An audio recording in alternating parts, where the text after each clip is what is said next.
Hello, everyone. Happy Friday to you.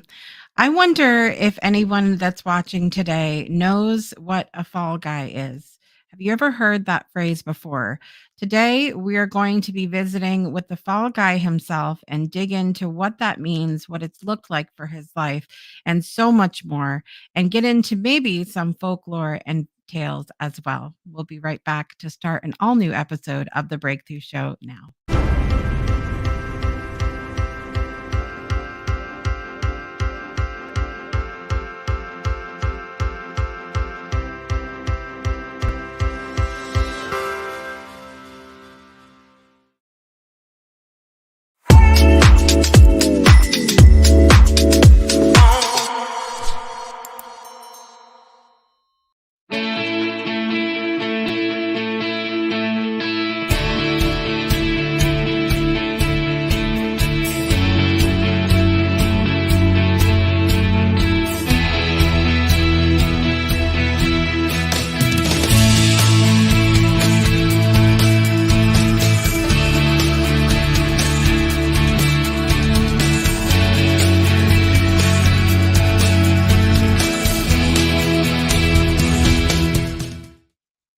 Hello, everyone, and happy Friday to you. I'm so excited to be here with you for another episode of The Breakthrough Show. I'm your host, Jessica Dugas, and I can't wait to dig in to an incredible story today. Today, we have the privilege of diving into a story that encapsulates the essence of resilience, creativity, and transformation. Joining us is a man whose life reads like a novel filled with twists, turns, and ultimately triumph, John Cheetham. John's journey from surviving a hit by the mafia to grappling with the aftermath, then using his experiences to fuel his creative passions, is nothing short of remarkable. His story, Fall Guy, is not just about survival. It's about rising above, finding purpose, and turning pain into something profoundly beautiful. Today, John will share with us the harrowing details of his past, his path to healing, and how his collaboration with past guest Ray Coates has led to an extraordinary fusion of story and song. So let's welcome him and prepare to be inspired by a journey that reminds us all the incredible power of the human spirit to overcome and create. Without further ado, let's welcome John Cheetham to the show.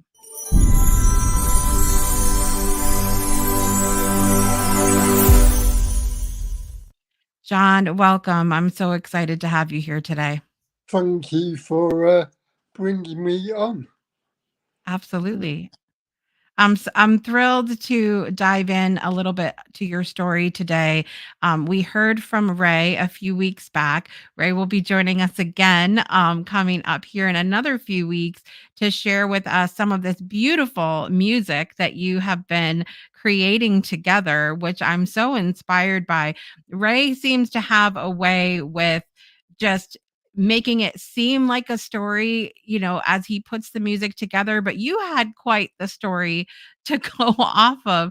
What made you think to start putting music to this story that we're going to be diving into here in a little bit?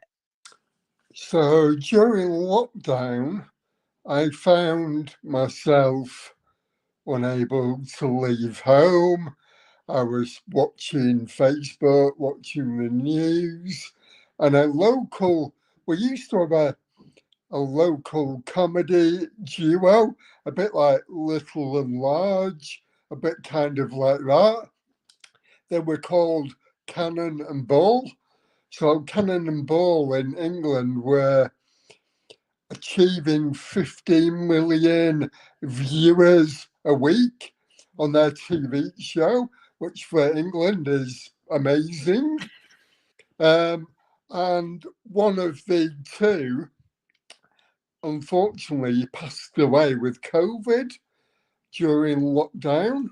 And I read the story and I started writing about him.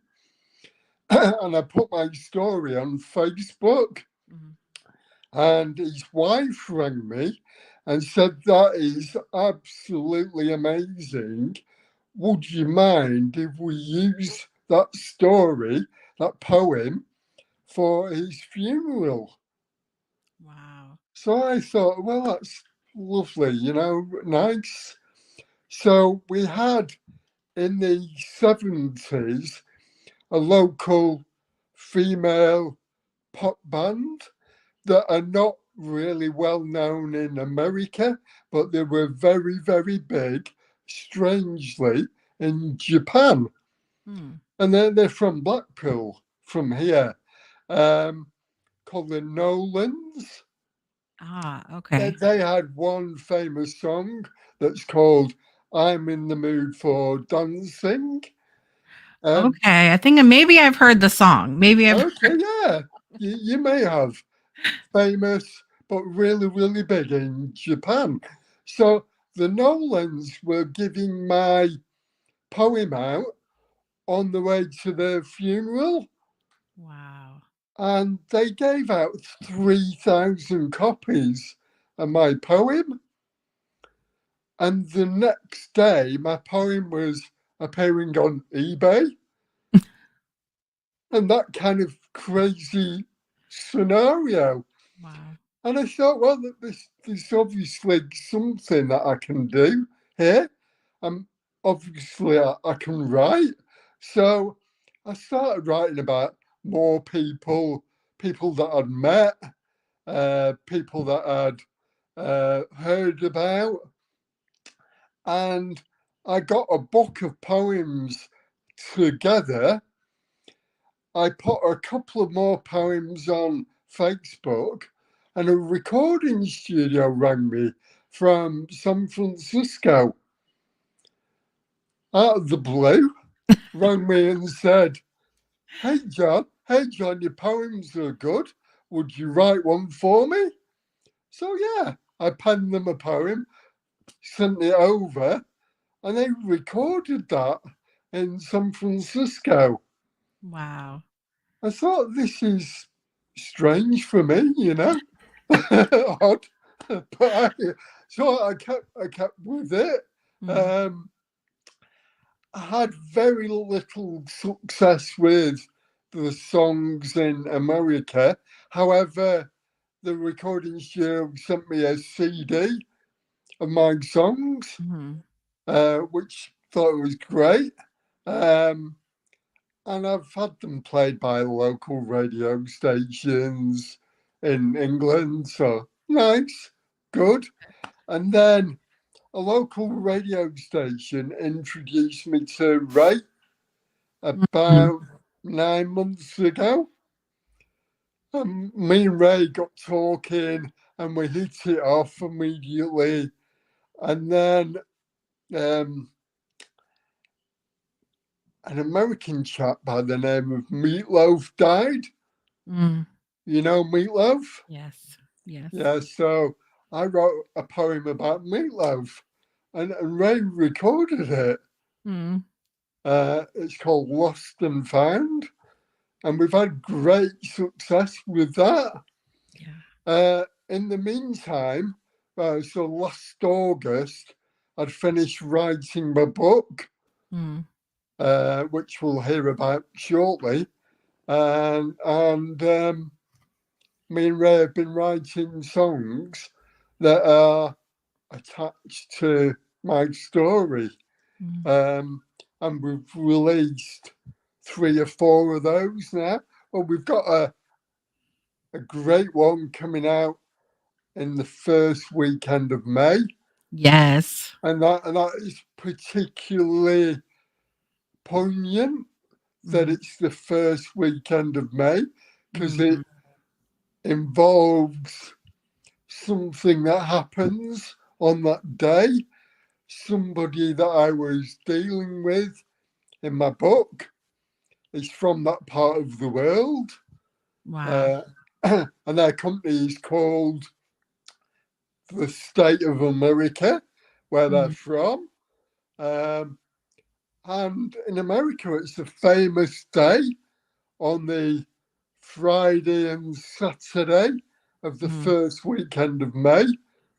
So I penned a song that's called that, and that comes out early May. But before that, I've written 3 or 4 that hopefully we're going to talk about today. Yes, absolutely. Absolutely. It's amazing what that pandemic time is around 2020 did for so many people and kind of shifting. They thought they were going this way and then they're like, nope, we're going this direction, Yeah. which is interesting. And you already had quite a shift in your life, which we'll talk about coming up here after the break. As we go to break, we're going to listen to one of the songs from the Fall Guy album based off of John's book, Fall Guy, that we're going to be talking about after the break.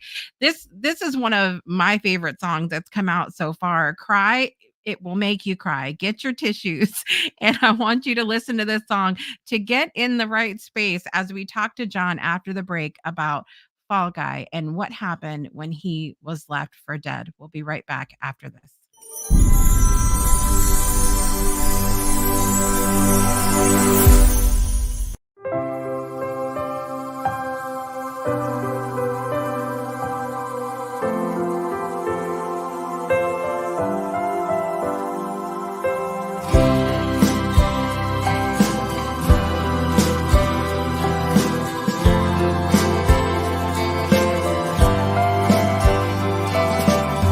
I thought I heard the buildings cry as I casually walked on by.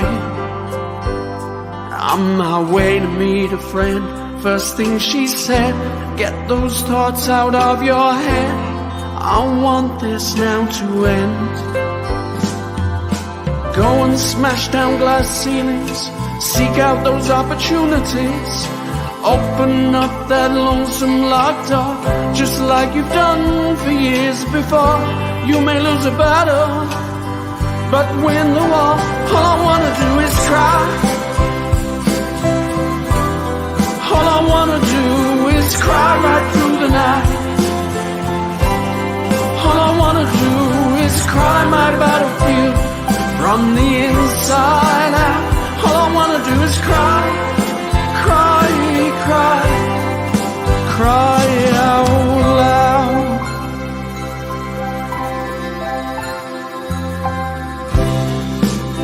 We kissed and said our goodbyes.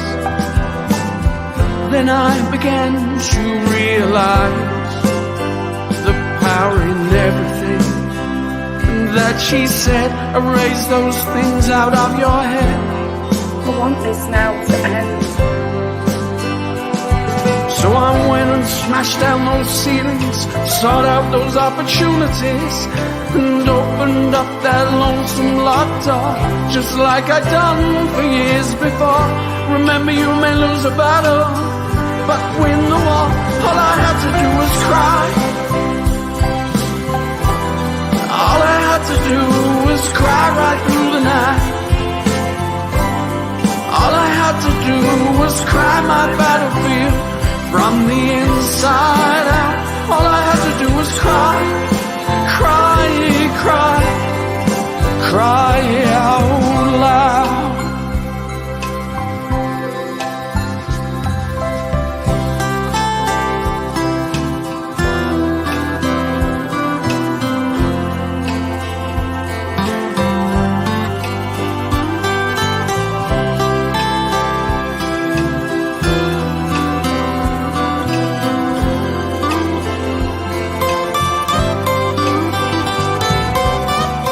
Building is just a place the memories hide. It's not a home without you on the inside.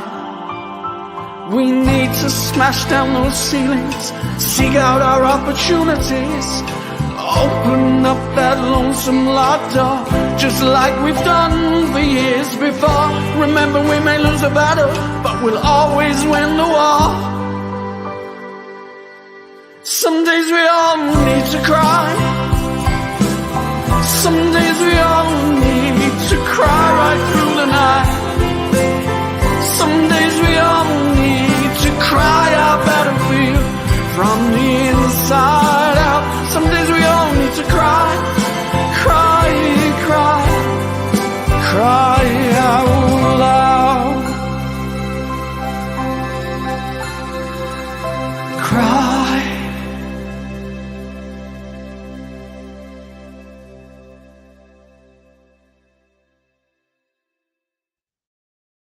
Welcome back to the Breakthrough Show. We're here today with John Cheetham, who is one of um, the beautiful minds behind that song "Cry" that you just heard, produced by Ray Coates, and also those are the words; those are the real words of you. All of these songs that you're putting out from Fall Guy are the real words from your book. Is that correct?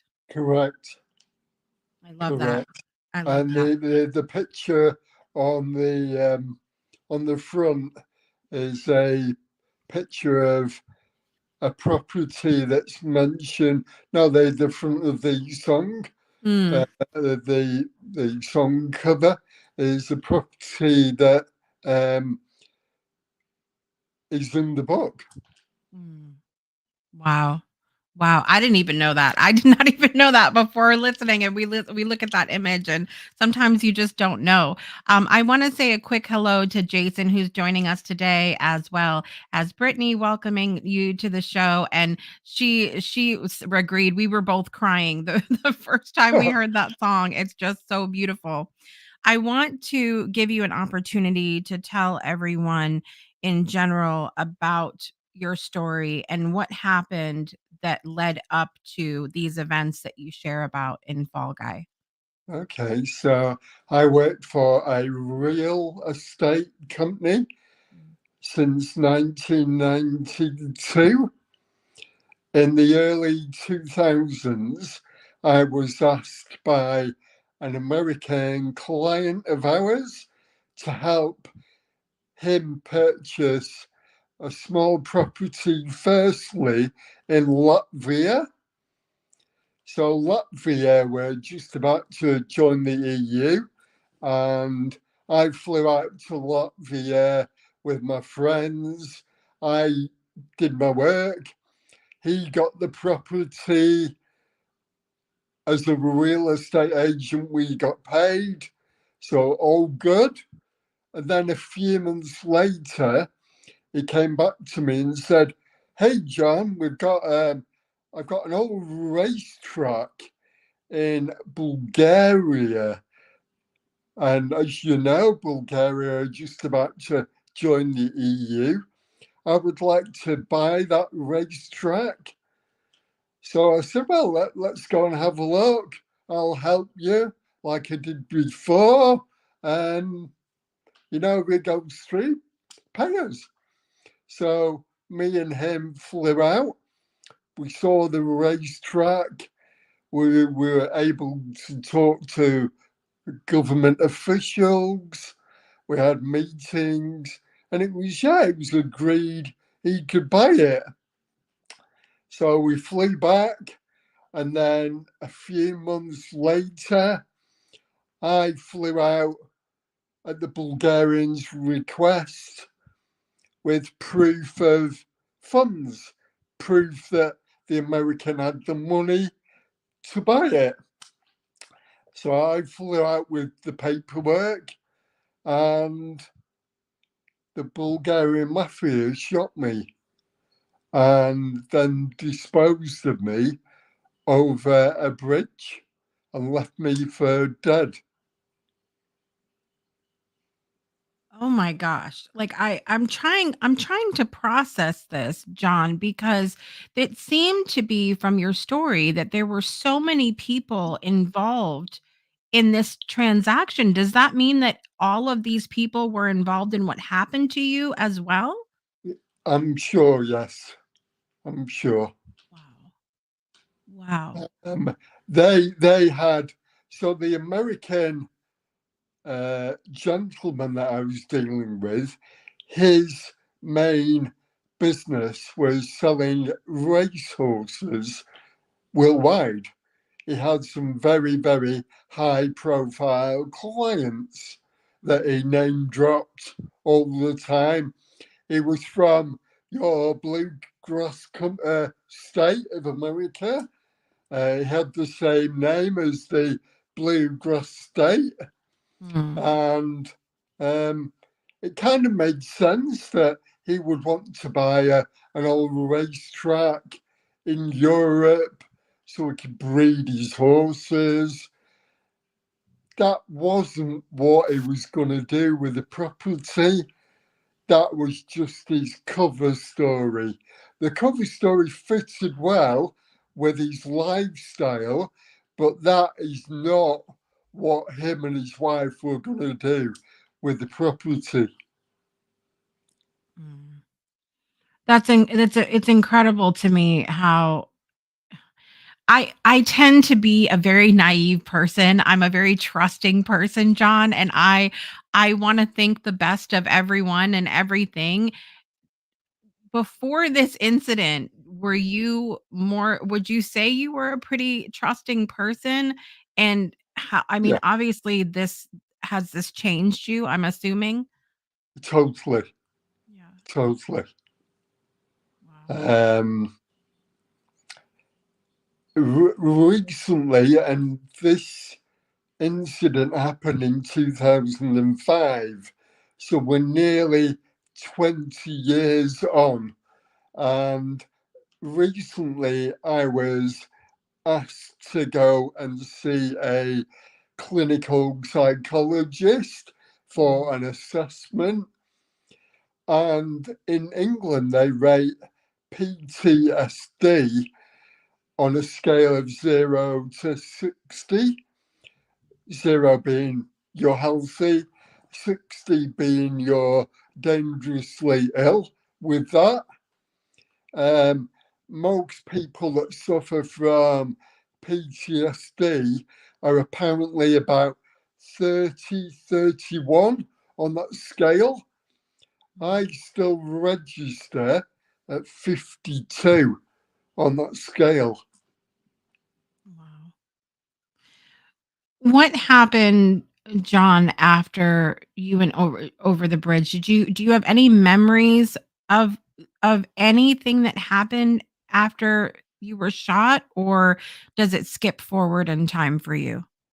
No, I remember trying to stand up and then falling over and standing up and falling over again.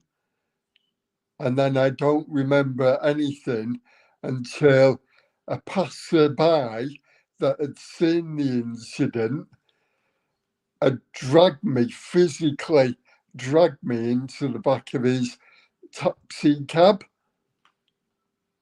Wow. So there was an element of where I was unconscious, obviously, but I do remember having 2 attempts at trying to walk, but there was bones sticking out of all parts of one of my leg.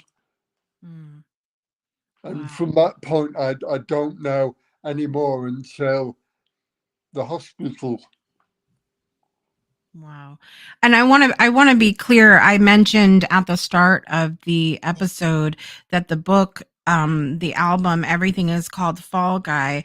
And this is not something that you were involved in. There was not a reason for you. There was not like they weren't after you specifically. No, This was they just chose you randomly, do you feel like? no, there was something to do with that particular property, that racetrack. They Mm, saw I was the buyer, and for some reason, they didn't want it to be bought. right. Deep down, I know the reason, and it's kind of mentioned in the book, the reason.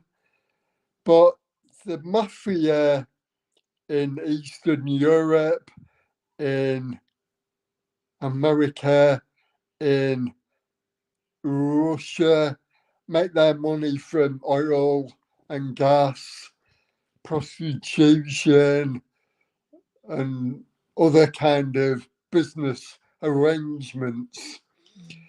There was some reason with that large piece of land, they didn't want anyone to buy it.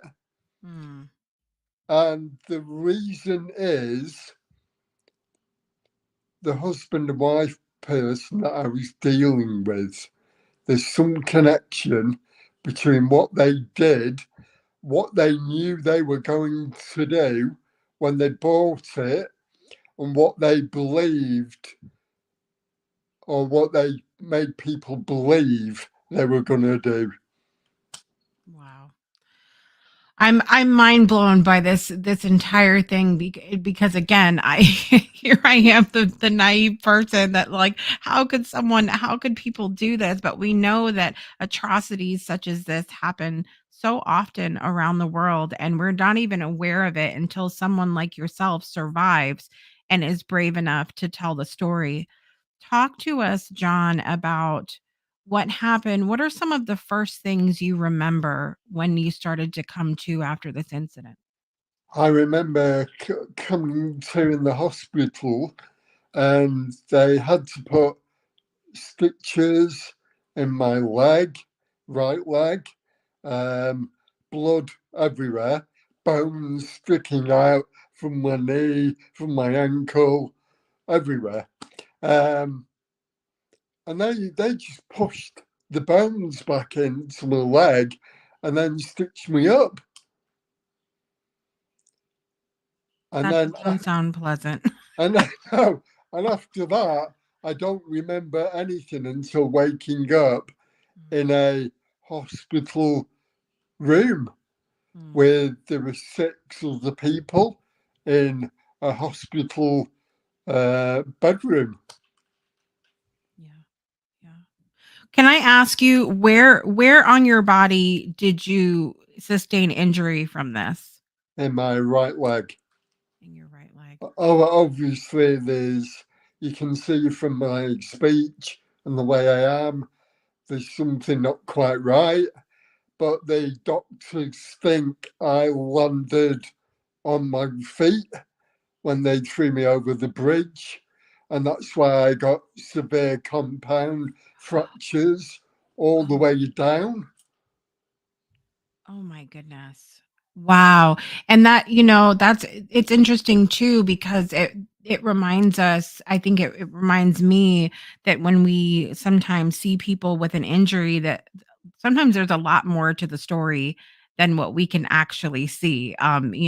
People might go, "Oh, injury to your leg, then how did the rest of that happen?" And so that's why I think that telling stories is so important because it enables us to have another level of compassion or at least understanding from where someone is coming from. So tell us, John, I'm assuming there's been physical therapy and a lot of different things involved in your healing. Tell us what the healing process has been like since. So the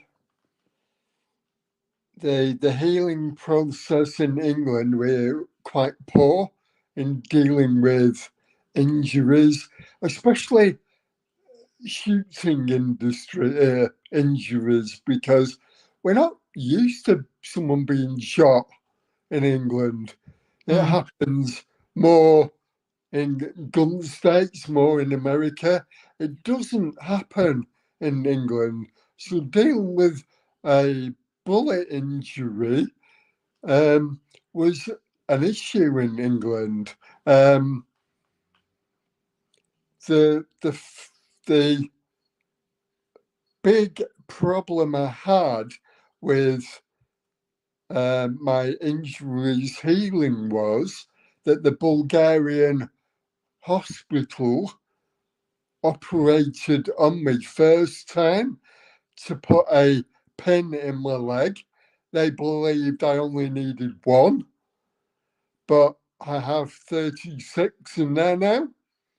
So their diagnosis of one is not quite right. mm, So I got operated on in a dirty, damp basement of a hospital in Bulgaria before they were members of the EU. So they were communist. They had no money. They didn't give me any painkillers. They put me on a dining table, like from a 1950s diner, and they operated on me on that. wow. Um, So 3.5 hours, they put a pin in my leg. And then immediately after the operation, I got shipped out. I got kind of kidnapped. They bundled me into a very old ambulance, and I was shipped out to the countryside somewhere, rural Bulgaria. I don't know where, but it was a very, very isolated property somewhere in rural Bulgaria. A bit like, if you can imagine, being operated on in Manhattan and then being shipped out to Amish country. Mm. It was a bit like that. Yeah. And I don't know why or what or whatever, but it was immediately after my operation. So I just want everybody that's watching or listening at this point to, we need to go back to, this happened in 2005. Yes, This happened in a hospital in our world in 2005. I just want yes, everybody to kind of grip onto that for a moment, because one of the things that I really appreciate about hearing stories, especially like yours, John, is that we have a tendency to be in our little bubble where everything's great and wonderful in our part of the world. And we don't realize that things like this are happening literally right outside our doors.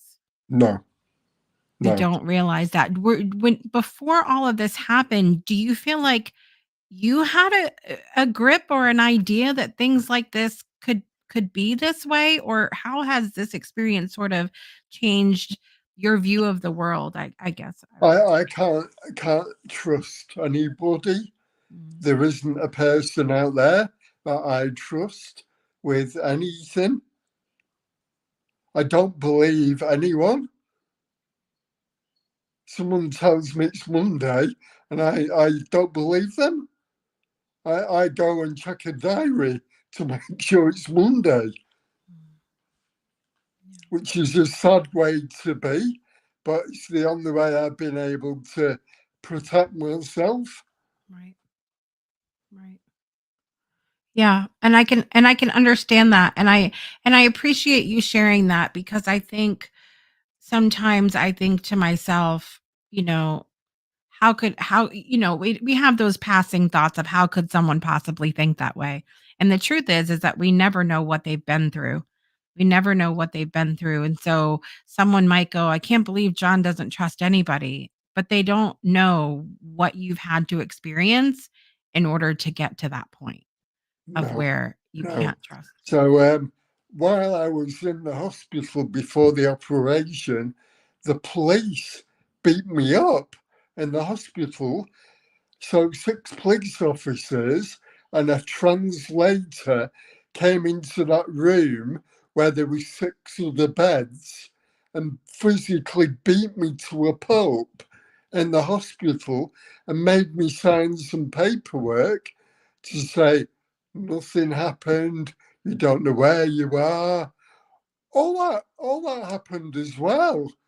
And this is the police. So what who do you believe? Right. Who do you trust? There is no one out there that you can trust. And when we talk about the operation, you'd think in a hospital that it was surgeons that would do the operation.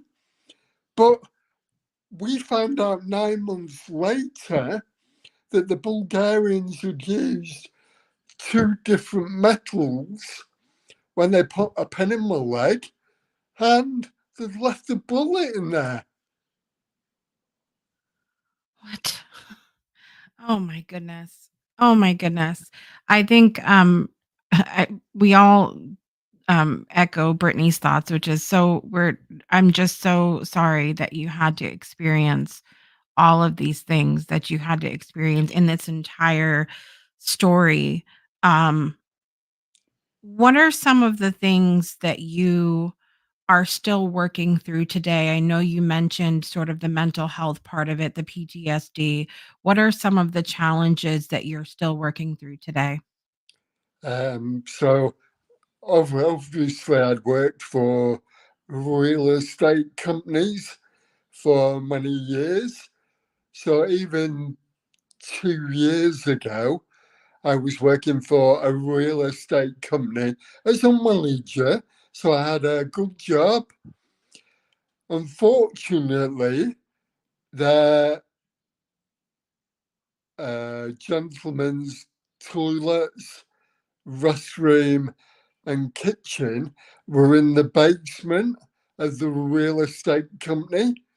So every time I had to use the restroom, I had to go down to a basement, and I kept having flashbacks, severe flashbacks. So I had to stop doing the job. Wow. Wow. I know sometimes when we go through things, and it's been almost 20 years since this incident happened. We go through things and we're able to look back and find some little glimmers of hope or silver lining or something as you look back. Are you at the place where you've been able to do that yet? Or is that something that you feel like is even possible with this situation? These things that have happened that have resulted in me still being here. So there's coincidences that has resulted in me surviving. So I was still working at that real estate company for 9 months when my leg was going black. I was being physically ill every day. This is the two different metals that we talked about, and the bullet.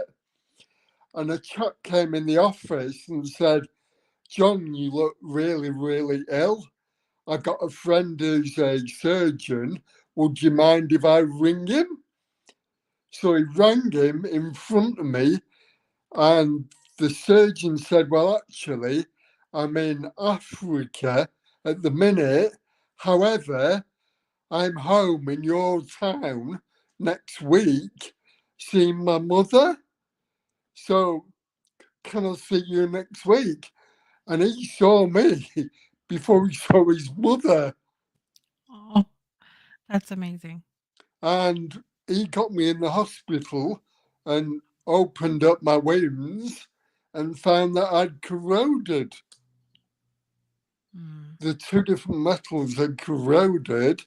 So I had blood poisoning, sepsis, and I had all the metal in my leg from Bulgaria had corroded.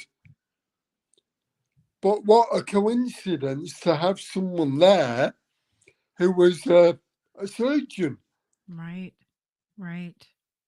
That's amazing. And I love to be able to do that, to look back and see, you know, y- sometimes when we're going through something we can't necessarily see at the time, wow, this is for a reason, or this lined up beautifully. But then when we look back, we can kind of see that timeline play out. And I'm so glad Yeah. that you're able to do that, because I think that there's so many people that have been through a traumatic experience who can't quite get themselves there where they can see those little glimmers of hope through their own story. And I'm so glad that you're able to do that.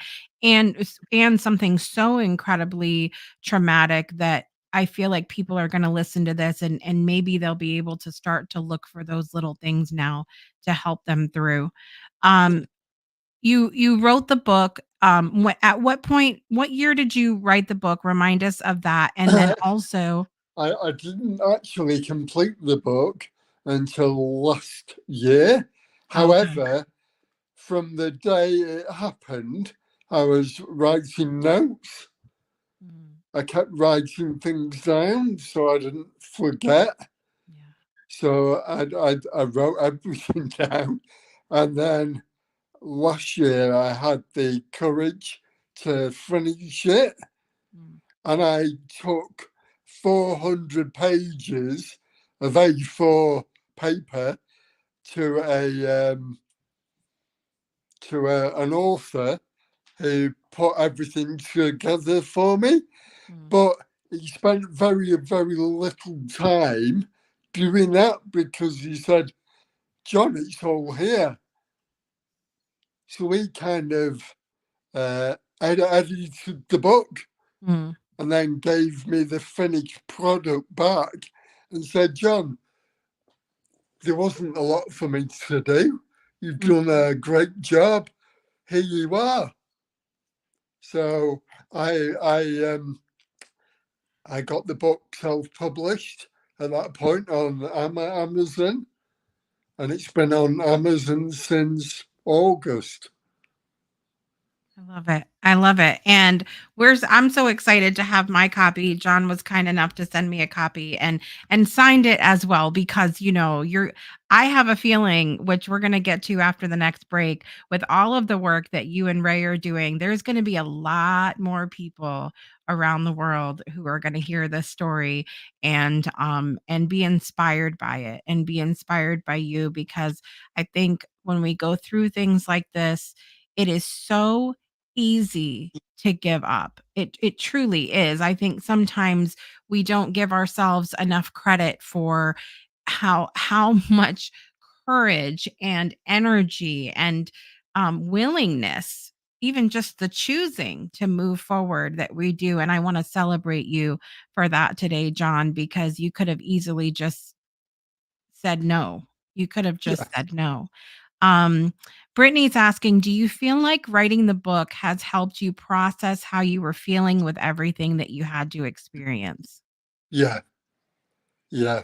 However, when I brought the book out, I was paranoid that I was going to get shot again because Mm. I brought the book out. So for about a month, I was completely paranoid by everybody. Yeah. I didn't even answer the phone for a month Mm. in case someone had rigged my phone to blow up or something. It got that bad. Yeah. That's one of the things I was going to ask you is, what is the aftermath of this look like? Is that something, because I was surprised when I first heard about your story that you are so candid with sharing details and who and the involvement of everybody. Is that something that you feel like you're going to have to be careful of from now on, or what are your thoughts on that? I don't care anymore. I'm kind of blasé. The way I tell my stories, kind of blasé. I will tell it as it is. I'm some of the words in my next song that me and Ray have done is, if a bullet is the best you can do, then I've got to feel sorry for you. Love it. I love that lyric. I love that lyric so much because it speaks to your spirit, John. Again, you said yes to continuing life when you could have very easily said no and given up. And again, I celebrate you for that. And I would love for everybody to hear Folklore and Tales, which came out last week. Can you tell us a little bit about this particular song? Yeah, so with my incident, so much of it was covered up. I had the Bulgarians, the police beating me up, signing paperwork, saying nothing happened, the hospital covering things up, not telling me what had happened. Although I remember a bullet sound, so I knew I'd been shot, but didn't know any more than that. They'd say if you hear the bullet shot, you're still alive. The problem is when you don't hear it, it's because you're dead. So Wow. There's that element. I remember coming back to England, and we have a very, very big news program on TV, and the TV company rang me. Their investigator rang me to ask my story, and they spent hours interviewing me. And yes, your story's going on the news. My story was pulled from the news because Bulgaria were joining the EU and they didn't want any bad stories coming out. My local newspaper interviewed me and got the full story, and they put about 3 lines in the paper.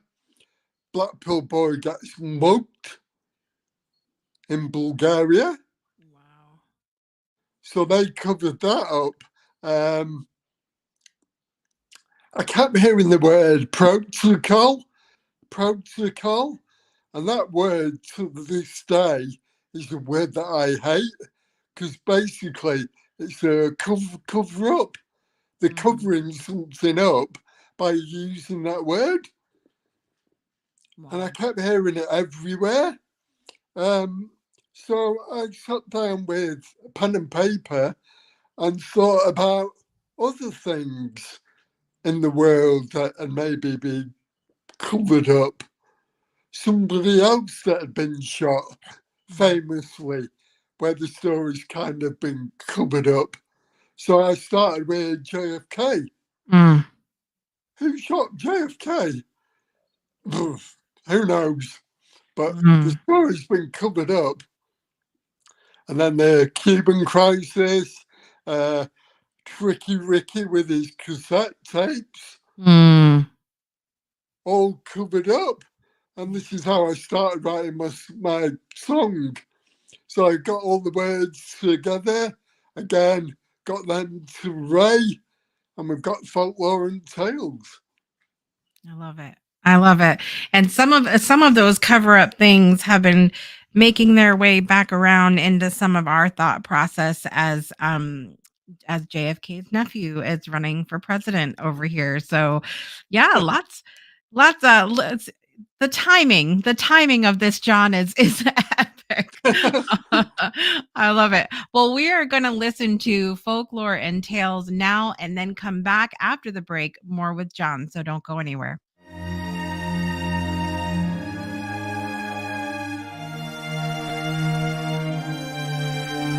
Folklore and tales, I was told.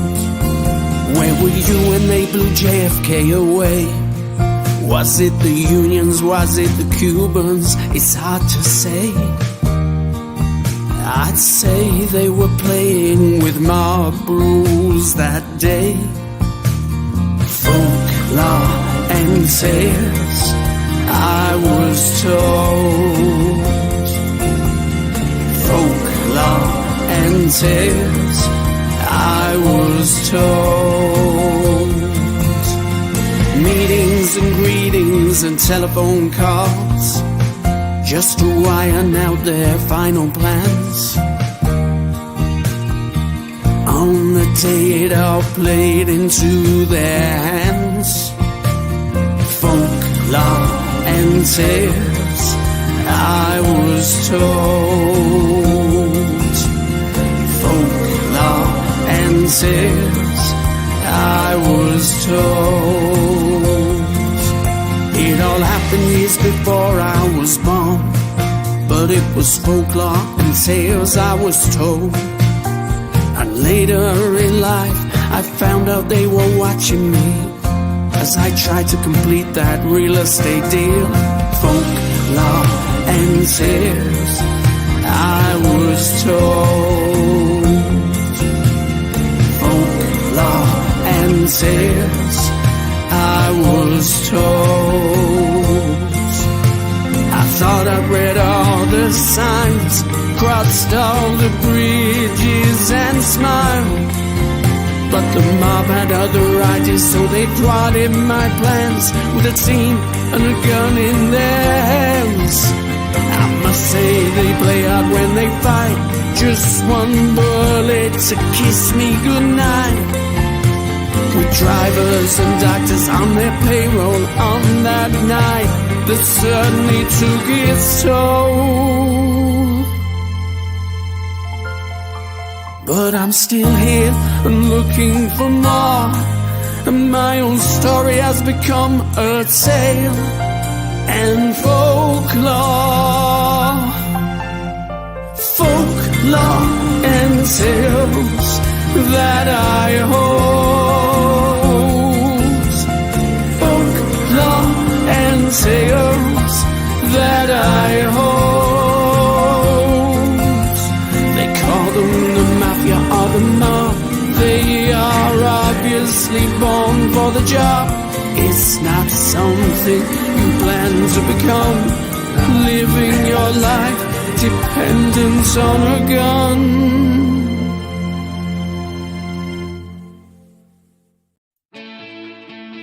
Breakthroughs are about more than you might think. They're about discovering who you are, digging deep, reaching to the core of your soul. They're about healing yourself, understanding your beliefs, creating a ripple effect. And it's not just those initial moments that matter. It's about using them to bring more joy into our own lives and the lives of others.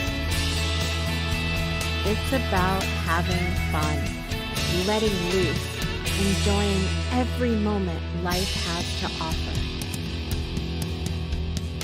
It's about finding a safe space. It's about creating connection.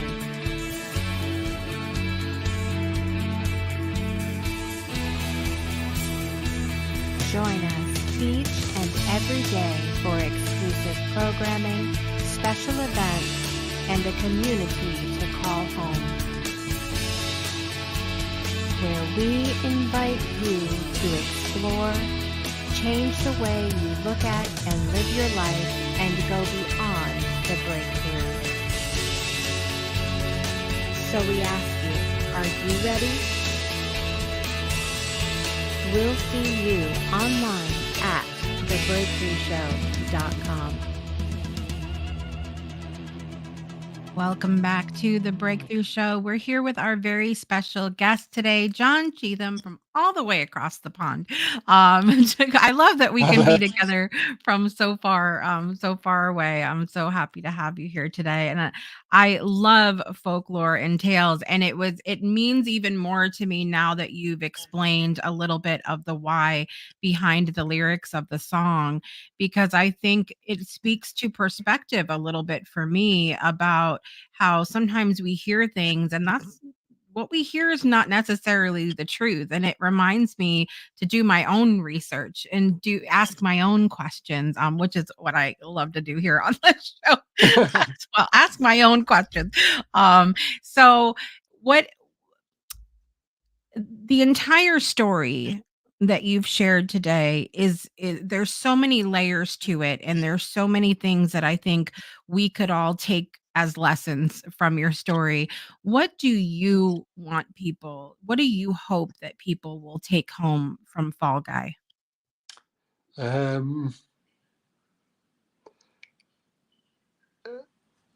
Being ill is not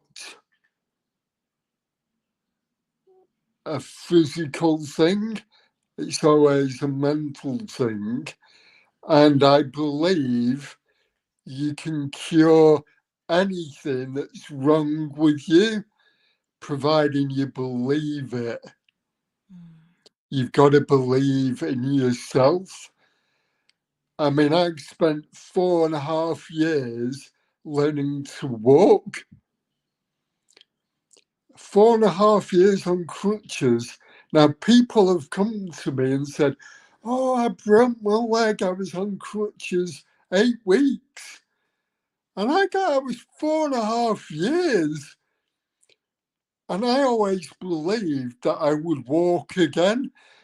4 hospitals in England wanted to amputate my bad leg. And every time a surgeon saw me and said, "Yeah, I think we'll have to amputate this," I said, hang on a minute, you're not touching that. You don't know what you're talking about. When did you become a doctor? I don't believe you. Are you sure you're qualified? Do you know what you're doing? And this is how my body protected myself, because mentally, through all this, I believed I would get there. I literally went to a gym on my crutches every day because I believed I'd go walking, it would happen. And I proved them right. Yeah. I proved myself right. So if a doctor says, "Yeah, we're going to amputate this, do this," no, you're not. Hang on a minute. Why? You don't believe them. They don't know what they're doing. They're not God. Yeah. Yeah, I love that. And I love how it ties into, when I was talking about earlier about being naive and wanting to believe everybody, wanting to believe there's good in everybody, right? And we talked about how some of your challenge with PTSD has left you unable to really trust. You don't just believe everyone, outright. However, flipping that around to not believing people for a good reason, I think is a great problem to have Yeah, because it helps you stay in that mindset of like everything's going to be fine and I'm not going to believe you when you try to put a time limit on my life or my leg. no, that's right. Um, People say, how after 4.5 years of not putting weight on your leg, it'll never work again. What? Who Who are you? says? Who that's it? They've no idea what they're talking about. Because I'm here and I walk normally. You cannot tell from my walking that I've got anything wrong unless you're particularly trained in seeing that. People don't know that there's anything wrong with me that way. You can tell from my voice and the way I am here, you can tell there's something wrong, which I'm conscious about. But for my walking, you'd have no idea. But I've got 36 plates in there from my knee to my ankle. Wow. The airport in England think I'm a suicide bomber because I've got that much metal in there. Wow. I literally take my x-rays on holiday. If I go on vacation, I take my x-rays with me. Yeah. You got to prove it. Yeah, so I can get through the airport. Oh my gosh. I love it. I'm glad we can laugh about this now. I bet that's something you never thought in your life. One day I'm gonna set off all the alarms in the airport. Just like, it's not like a life goal. I do it in supermarkets as well. Mhm. So large supermarkets, I set the alarm off going in, not coming out, going in. Wow. That's amazing. That's amazing. Well, I'm sure glad that you're able to be as mobile as you are now because you and Ray have been going all kinds of places and doing all kinds of things in celebration and in promoting some of the work that you're doing with the Fall Guy album. Can you can you give us any kind of idea about the things that you're working on now when it comes to the album and some of your other work as well? Yeah, of course. So Ray was performing in a local pub, and he sang and performed Cry in a local pub, and we were approached by a screenwriter who said, I'd love to put your story in a film. Can I have a meeting with you? So we've done that. We've signed a contract for the screenwriter. So that's all good. We're completing the album. The song you played earlier, Cry, in my mind, that was written for Elton John to sing. We believe, or I believe, it's an Elton song, although Ray did an amazing job with it. For me writing it, it was Elton in mind. So we went to his house. I gave him 2 copies of my book and details of the record. So literally yesterday, me and Ray were at Elton's house in London with the book and the song, saying, here you are, come on, we've got a song for you. So we've done all that kind of crazy stuff, but hey, why not? Yeah. Absolutely, absolutely. And it goes back to what you were saying before about not believing people. I think how many people we have these ideas, right? These childlike we can accomplish anything ideas in our head, and people are very quick to shut that down and say, well, who are you to go and give your book to Elton John, and who are you, Jessica, to ask John Cicada to be on your show, and who are you to do all these things? And why Exactly. not? Why not? Why not? So we're writing many more now, and we're getting these songs to the performers that we want to sing them, and we're turning up at their recording studios and their houses and wherever they might be. We're there going, here, there's a song for you, get on with it. You're not looking for words anymore. We've done that for you. Come on, record this. We've done the hard work. All you have to do is sing it, Elton. Okay. So Elton, if you're watching this, get your boating gear, man, and come on, get it recorded. I love it. I love it. We need everybody to tag Elton John down in the comments and tell him, listen, this is your next song. Well, I love it. And thank you so much, John, for sending me a copy of Fall Guy. And now that we've had this conversation, I'm gonna go back and read word for word. I try to stay as unbiased and untouched as possible for these interviews so that so I can have that real reaction. And I'm so blown away by your resilience, and as I said before, your courage and willingness to share your story, because so many people are going to benefit from this, whether through hearing from you, reading your words, and now listening to the album, and fingers crossed, watching that movie that's coming up as well. So thank you so much, John, for that. Is there anything you'd like to leave with our audience today? Just live every day as though it's your last, and learn every day as though it's your first.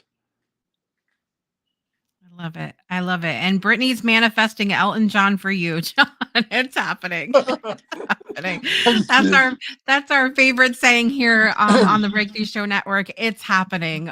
May not be here yet, but it's happening. It's coming to fruition. I love it. Well, Thank you. My song Cry is the real estate company that I work for didn't help me, and I ended up with a foreclosure on my house. And that photo on the picture of Cry is outside the apartment that I lost to the bank. And the American couple that I was buying the racetrack for, they only sent me a box of fruit. They never sent me an apology, never rang me again, never heard from them again. And yet, prior to me going to Bulgaria, I heard from them every day. Wow. Well, that speaks volumes, ladies and gentlemen. Absolutely. Well, John, thank you so much for being here with us today. I really appreciate you and sharing your story. And I can't wait to see what you and Ray have brewing out there in the world for all of us to partake in. So thanks again, John, for being here. I appreciate you. Take care and thank you. Absolutely. Bye. I want to. Absolutely. I want to thank you all for being here today. I really appreciate your time and hearing John's story. And I would love to hear from all of you and learn from you what your takeaways are from today's story. As we bring this episode to a close, I'm personally left in awe of the strength and resilience John Cheetham has showed us. John, your story is a powerful testament to the human capacity for survival, transformation, and the ability to turn life's most challenging moments into a source of inspiration and hope. Thank you for sharing your journey with us and for reminding us that even in the face of unimaginable adversity, we can find a way to rise and tell our tale. I think back to earlier in the episode when we said he said yes and he didn't have to. John's collaboration with Ray Codes is a beautiful example of how our stories, when shared, can touch lives, heal wounds, and inspire others to find their voice. It's a reminder that breakthroughs often come from the most unexpected places and experiences. Don't forget to join us on May 3rd for Ray Coates' return to the Breakthrough Show. Ray and John will be introducing their next single from the Fall Guy album. We're really excited about that, continuing the story that has captivated all of us. And of course, don't miss our next episode of the Breakthrough Show, Grounded in Faith, featuring Dale Young, as we explore another journey of transformation and belief. I'm your host, Jessica Dugas. I want to thank you all so much for being here today. I want to thank Ray for the incredible music. I want to thank John for being here on the show today. And I want to remind you to make every day a great day for a breakthrough. We'll see you next time. Bye, everybody.